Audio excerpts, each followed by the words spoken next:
से सामने आ रही है। यूपी बोर्ड की उत्तर पुस्तिका में रुपए मिलने पर अब कार्रवाई होगी।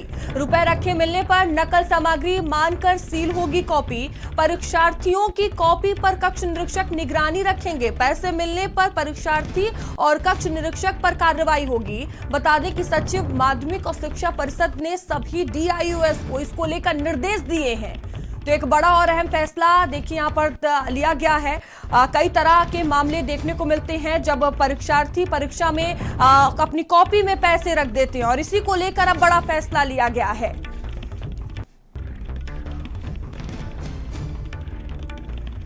तो पैसे मिलने पर अब एक्शन लिया जाएगा, कार्रवाई की जाएगी और इसको लेकर दिशा निर्देश भी जारी कर दिए गए हैं।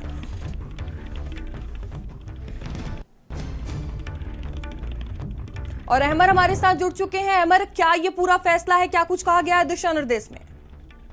बिल्कुल, देखिए उत्तर प्रदेश की जो यूपी बोर्ड की परीक्षाएं हैं उसमें बाकायदा एक बड़ा फैसला ये लिया गया है कि उत्तर पुस्तिका जो होती है उसमें अक्सर ऐसा देखा गया है कि बच्चे कम मार्क्स के चलते, डर के चलते या फिर अगर पेपर सही से नहीं कर पाते हैं तो अक्सर ऐसा होता है कि उसमें नोट रख देते हैं। तो उसको लेकर जो एक फैसला ये किया गया है बोर्ड की उत्तर पुस्तिकाओं में कि अगर नकल सामग्री जो अगर नोट उसमें रखे जाएंगे तो बाकायदा उसको नकल सामग्री जो है वो माना जाएगा और परीक्षार्थियों की कॉपी कक्ष निरीक्षक की जो निगरानी है वो बाकायदा की जाएगी और पैसे रखे मिलने पर परीक्षार्थी के साथ साथ कक्ष निरीक्षक पर भी जो कार्रवाई है वो होगी। इसका जो आदेश है वो सचिव माध्यमिक शिक्षा परिषद ने बाकायदा सभी डीआईओ को जारी किया है।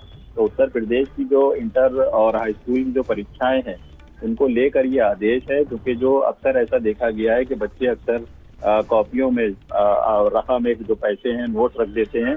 तो उसको लेकर ये इस तरीके का जो एक अनोखा आदेश है वो कहा जा सकता है और कहीं ना कहीं जो परीक्षार्थी है उस पर भी कार्रवाई की बात कही गई है और जो कक्ष निरीक्षक हैं उन पर भी कार्रवाई की बात की गई है। तो ऐसे में अब की जो परीक्षा है उसको लेकर जो तैयारियां हैं वो जोरों शोरों पर हैं और कहीं ना कहीं जिस तरीके से ये आदेश पारित किया गया है तो वो परीक्षार्थियों के लिए जरूर एक चर्चा का विषय बना हुआ है। जी अमर, बहुत धन्यवाद आपका जानकारियों के लिए।